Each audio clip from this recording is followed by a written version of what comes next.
ल हेर्नुस् त यो चाहिँ के थोक भनेर सोच्नु हुँदैछ होला हजुरहरूले। यो चाहिँ जङ्गलमा पाइने तामार्की हो के। यो तामार्की भनेको चाहिँ एकदमै औषधि पनि हो।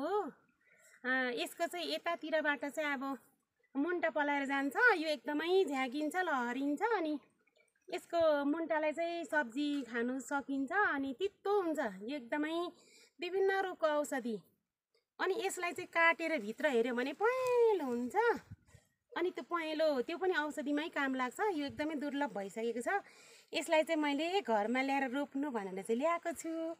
तपाईहरुकोतिर पनि छ भने यसलाई संरक्षण गर्नु होला। यसलाई हेला नगर्नु। तामार्कीलाई चाहिँ म यहाँ रोप्नको लागि तयारी गर्दै छु।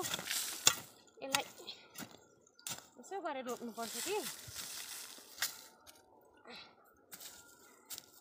यो चाहिँ यता मुन्टा राख्नुपर्छ अनि यो यता झेलिएर पछि यतैभरि भर्छ अनि टिपेर खानु सजिलो। यसलाई पुर्नु हुँदैन। यति भएपछि सक्यो तामार्कीको काम।